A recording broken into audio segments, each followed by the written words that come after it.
Channel को subscribe करके video को लाइक शेयर करना ना भूलें। डिक्टेशन गति 80 शब्द प्रति मिनट स्टार्ट। पवित्र स्थानों को अपवित्र करने, पहाड़ी क्षेत्रों में विभिन्न स्तर पर षड्यंत्र, राजनीतिक क्षेत्र में नाजायज तरीके से जोर जबरदस्ती आदि के समाचार भी समाचार पत्रों में पढ़ने को मिल जाते हैं। आज हम देखते हैं कि छात्र हो या छात्रा, दुकानदार हो या मकानदार, थानेदार हो या सूबेदार, समाज शास्त्री हो या शिक्षा शास्त्री, तहसीलदार हो या जमींदार, बैरिस्टर हो या मिनिस्टर, उनके जिम्मेदार या गैर जिम्मेदार कार्यों संबंधी समाचार सभी समाचार पत्रों में अवश्य पढ़ने को मिल जाएंगे। स्वामी जी ने मां सरस्वती की वंदना करते हुए कहा, हमें देश में स्वच्छ वातावरण बनाना है, हमें निस्वार्थ भाव से देश की सेवा करना है। हमें स्वयं इस बात को महसूस करना चाहिए कि स्वतंत्र देश में किस प्रकार स्वस्थ लोकतंत्र लाया जा सकता है। आज देश में जो हिंसक स्वरूप बढ़ रहा है, घोर अनुशासनहीनता बढ़ती जा रही है, वह विश्व में चिंता का विषय बनी हुई है। कुछ स्वार्थी लोग अपने स्वार्थ के लिए पाकिस्तान के लिए जासूसी करते हैं तथा देश में अनुशासनहीनता फैलाते हैं। हमें इस बात का एहसास होना चाहिए कि स्वाधीनता आंदोलन में कई स्वतंत्रता सेनानियों ने अपने प्राणों की आहुति देकर इस देश को स्वतंत्र कराया। आज हम देश में जो स्वतंत्र लोकतांत्रिक स्वरूप देख रहे हैं, उसके पीछे देश के स्वयं सेवकों तथा स्वतंत्रता सेनानियों का सबसे बड़ा हाथ रहा है।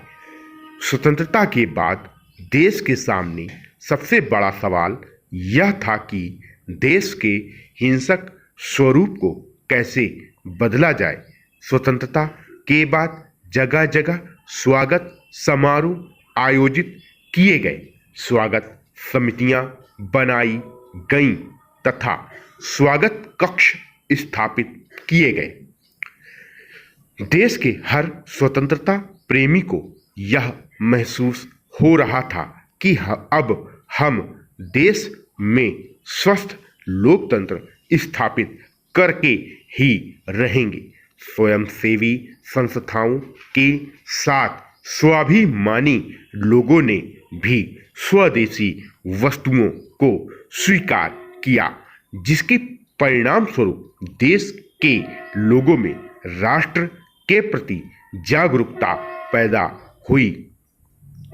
सुनार व सुतार समाज के सुकर्मी लोग सागर का सफर पूरा करने के बाद सुपर एक्सप्रेस से सपरिवार पुष्कर मेले में शुक्रवार को पहुंचे। खासकर यह बात तो स्वीकार करनी ही पड़ेगी कि इन मुसाफिरों का लश्कर स्वधर्म की भावना लेकर सुदूर सागर से चला था। इन सुनार तथा सुतार समाज के मुसाफिरों में कई मिस्त्री, पेशकर, कार्यालयों में सुपरवाइजर तथा कोषण भी थे। वहां आपसी संघर्ष के स्थान पर परस्पर सहयोग की भावना सक्रिय थी। पुष्कर में राजनीतिक संघर्ष के कारण हड़ताल थी, अतः इसे लेकर सुधार समिति के लोगों ने मुसाफिरों को पुष्कर होटल तथा पुष्करणा धर्मशाला तक जाने के लिए बाईसाइकिलों तथा ट्राईसाइकिलों का प्रबंध किया। जो कुछ लोग सपरिवार या एक्स्ट्रा कर्मी थे, उन्हें समिति की स्वीकृति से पुष्करणा धर्मशाला के प्रेम सागर गृह में सप्रेम ठहराया गया था। 2-4 लोग पर्सनल रूप से जुगाड़ कर सुप्रसिद्ध साबरमती शिखर हॉस्टल में निःशुल्क स्थान पाने में सफल हो गए थे। वे शीघ्र से शीघ्र पुष्कर मेला देखना चाहते थे, इसलिए सुबह से ही बेसब्र नजर आ रहे थे। वे पुष्कर के संग्रहालय तथा लाल सागर को देखकर अपने सपनों को साकार करना चाहते थे। यह बात तो स्वीकार करनी ही पड़ेगी कि वे सब निश्चल एवं अस्पृश्यता की भावना से सप्रेम परस्पर मिल रहे थे।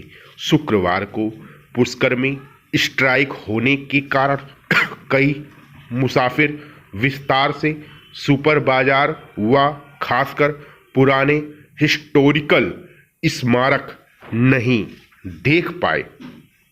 इस बात का रहस्य उद्घाटन करते हुए मुझे खुशी है कि आज विश्व में हमारा देश समृद्ध सांस्कृतिक परंपराओं के कारण एक अलग छवि रखता है।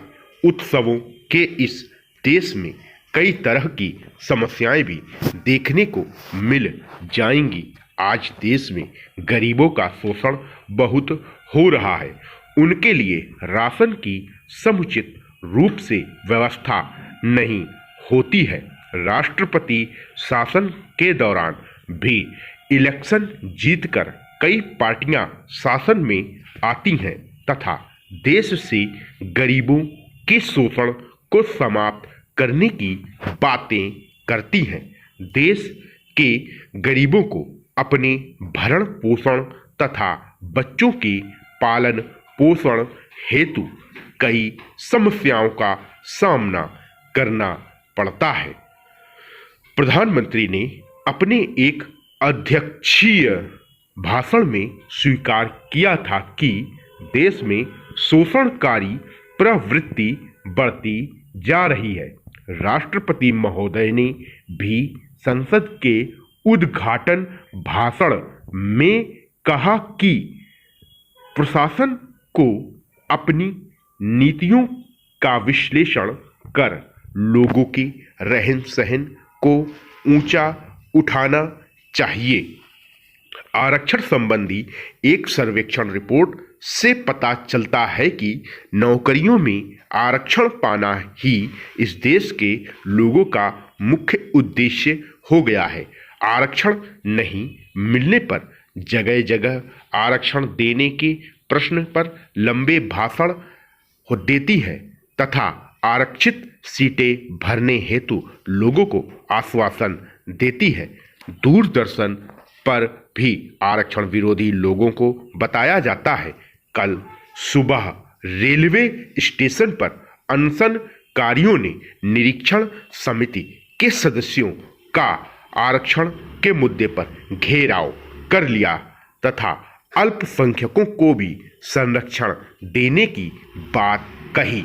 आरक्षणकारियों ने अपनी सभी समस्याएं विस्तार से बताई। निरीक्षण समिति ने अनशनकारियों को सर्वेक्षण का कार्य कराए जाने हेतु कहा तथा उसी आधार पर आरक्षण देकर अल्पसंख्यकों को संरक्षण दिए जाने के निर्देश दिए। आधुनिक युग ज्ञान विज्ञान का युग है। हमारे देश के कई सुयोग्य एवं सुविख्यात वैज्ञानिक अपने देश में ही नहीं बल्कि विदेशों में भी जाकर देश को ख्याति दे रहे हैं। स्टॉप।